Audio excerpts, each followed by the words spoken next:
보겠습니다.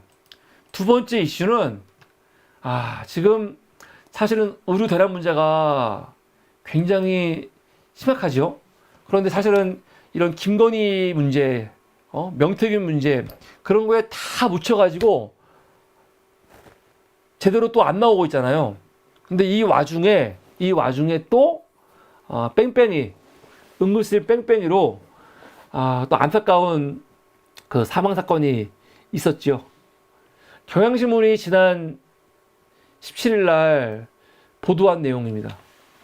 복통의 7시간 응급실 뺑뺑이 끝내 아버지는 돌아오지 않았다. 이 기사 읽어보면요 진짜 황당해요. 막 평소에 아프던 아버지가 돌아가신 게 아니고 전날 직장에서 일 잘하고 돌아왔어. 퇴근했어. 퇴근하고 저녁 8시쯤에 갑자기 퇴근길에 복통이 있어가지고 동료 차로 병원에 갔단 말이에요. 병원에 가고 진통제를 받았어. 그 병원에서 엑스레이, 피검사 다 했는데 이상이 없대. 집으로 왔어. 집으로 왔는데 새벽에 너무 아파갖고 119를 부른 거죠. 이게 새벽 3시예요. 그런데 문제는 뭐냐? 이 새벽 3시에 병원을 가야 되는데 어떤 10곳에서 이송을 요청했는데 10곳이 다 거절한 거죠. 10곳이. 그래서 병원을 못 갔어. 그러다가 10군데에서 진료 불가능한 얘기를 들었는데 왜 불가능한지 이 얘기 안 해주고 오지 말라는 거죠. 그러다가 4시쯤, 새벽 4시쯤에 거제에 있는 B병원에서 진통제라도 줄 테니까 오라고 해갖고 가서 진통제를 맞았더니 그 병원에서 보니까 이거는 진통제로 할 문제가 아니고 지금 복막염이다. 복막염. 수술해야 된다 했다는 거죠. 그래서 이 병원의 응급과장이 1시간 10분 동안 전화하면서 수술실 찾으려고 했는데 못 찾았다는 거 아닙니까? 그래서 응급실에서 또 이 구급차 타고 뺑뺑이를 돌았는데 뺑뺑이 도는 사이에 혈압 떨어지고 폐렴까지 왔다는 거 아니에요? 그리고 오전 8시 돼서야 부산에 있는 병원에서 겨우 수술 받을 수 있게 됐다는 거죠. 그래서 오전 10시에 새벽 3시에 응급차에 실렸는데 오전 10시에 7시 반 만에 수술을 받았다는 거 아닙니까? 그런데 이미 수술 받았을 때는요 장기가 다 망가진 뒤였다는 거죠. 그래서 이분은 응급실에서 호흡기 달고 있다가 이틀 만에 심정지로 사망했다는 거예요. 아니 대한민국에서 복막염이 위험하긴 하죠. 근데 대한민국에서 복막염 때문에 수술을 못 받아가지고 7시간, 8시간을 헤매다가 사망하는 수 있는 겁니까? 우리나라에서?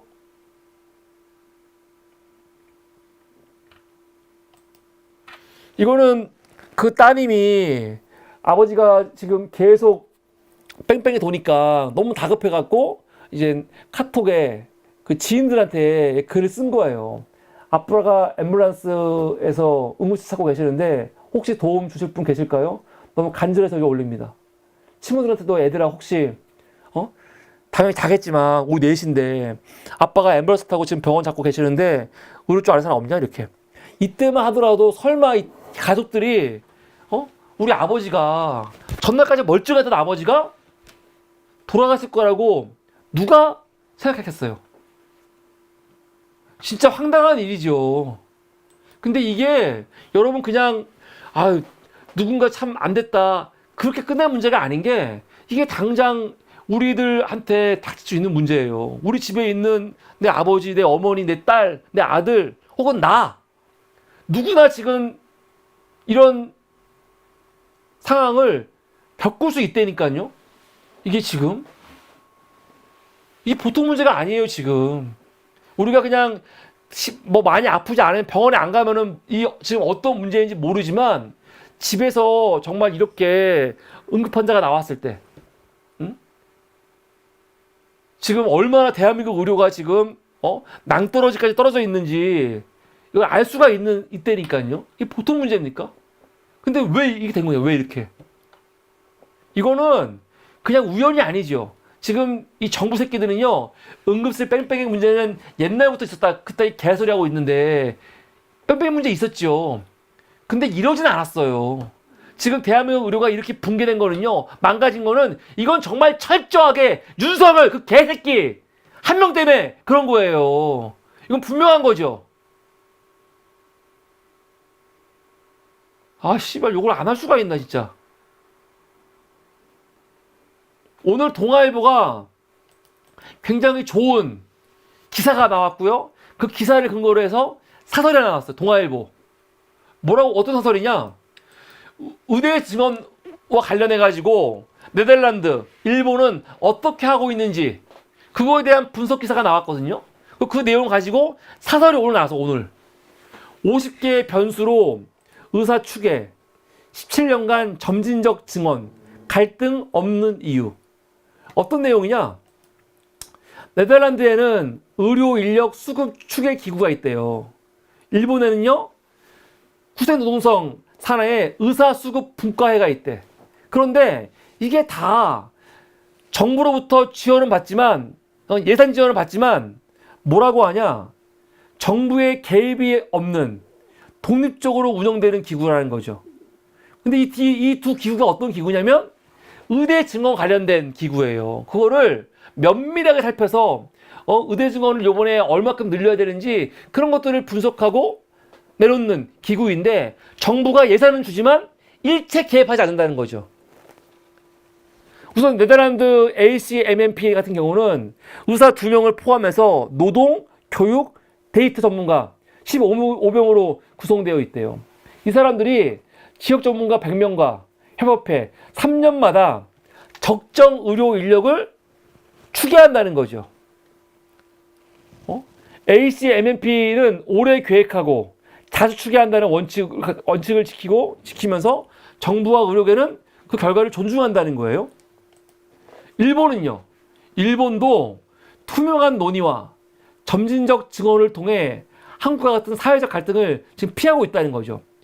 그 의사 수급 분과회에는요, 의사 13명을 포함해갖고 22명으로 포함되어 있는데 회의 때마다 그 발언자들이 어떤 말을 하는지 그 내용들이 다 회의록에 공개되어 있다는 거죠. 의사수 추계회에 참여한 네덜란드와 일본의 전문가들은 의대 증언의 근거와 결정 과정을 투명하게 밝혀 신뢰를 쌓지 않으면 의료계의 동의를 얻을 수도 없고 국민을 설득할 수 없다고 강조한다고 합니다. 그런데 우리는요, 이거 동아일보 얘기예요. 그런데 우리는 어떻습니까? 정부가 지난 2월에 일본이 17년간 늘렸던 수보다 많은 수 2,000명을 발표한 거 아니야, 그냥. 그런데 그 정책적 판단에 대한 근거도 없죠. 회의록 없잖아요. 왜 2,000명인지 근거가 아무것도 없어요. 그냥 말로만 과학적이래. 그 동아일보가 뭐라는 겁니까? 더구나 회의록조차 남기지 않은 깜깜이 협의체였다. 의대 증언의 첫 단추부터 잘못 끼운 탓에 이제 의료개혁 자체가 동력을 잃어가고 있다. 근데 윤석열 지금도 지는 의료개혁 끝까지 할 거고 잘하고 있다고 떠들고 있잖아요. 정말 개새끼라니까요. 난 도대체 이거는 처음에는 난 저 새끼가 그냥 선거 이기려고 의대 증언 밀어붙이는가 했거든요. 근데 지금 와서 보니까 이거 면밀하게 조사해야 될 것 같아. 저 새끼들이 의대 증언을 통해 갖고 뭐 또 헤쳐먹으려고 하는 게 있는 게 아닌가? 이거 한번 곰곰이 봐야 될 것 같아요. 그렇지 않은 이상 대한민국의 의료 시스템을 이렇게 다 박살내면서까지 이러는 이유를 우리가 도저히 이해가 안 되잖아. 이해가.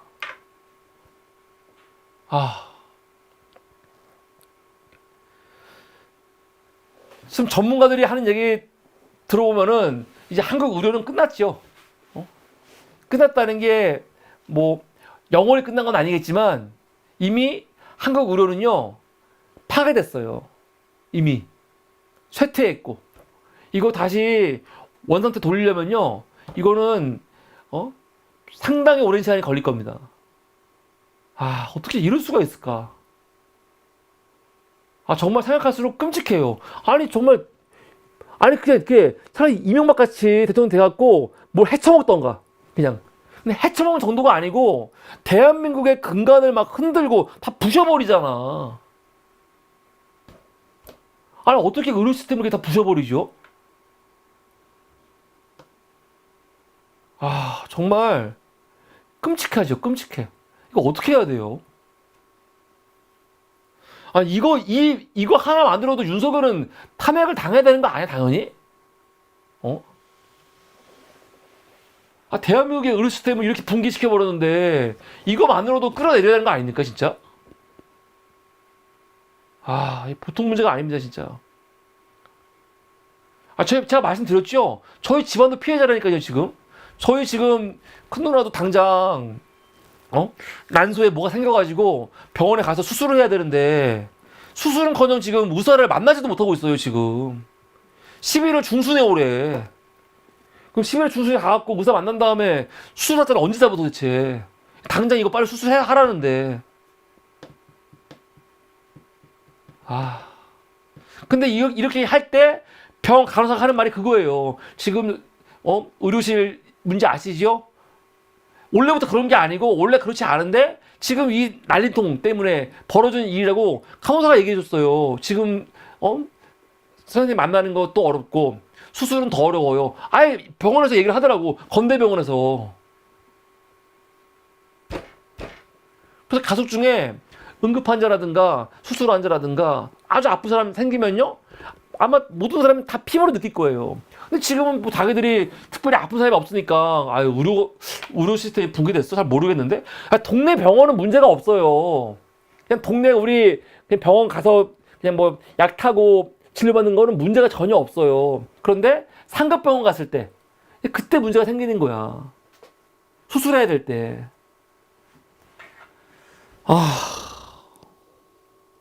대통령 한 새끼 잘못 뽑은 죄로 지금 우리가 그 대가를 치르고 있는 겁니다.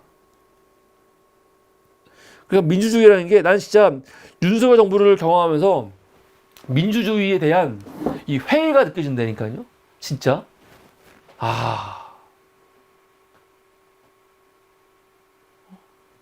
어떻게 국민의힘에서 만약에 이 정당이 제대로 정당이라면 국민의힘 자체에서 후보 선출할 때 이런 새끼를 선출하면 안 되죠. 컷오프 시켜야지. 컷오프가 왜 있는 겁니까? 이런 새끼들 올라올까봐 컷오프 시키는 거예요. 정말. 아니 보수에서 집권할 수도 있어. 그런데 어떻게 이렇게 검증도 안 된 새끼 이런 새끼를 그냥 인기 있다고 데려와갖고 이거를 대통령 만들고 대통령 만들 수가 있습니까?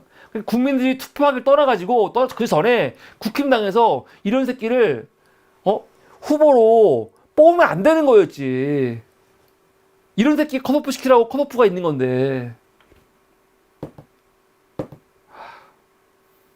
정말 끔찍한 대가를 우리가 지금 치르고 있습니다. 이게 오늘 두 번째 이슈였습니다.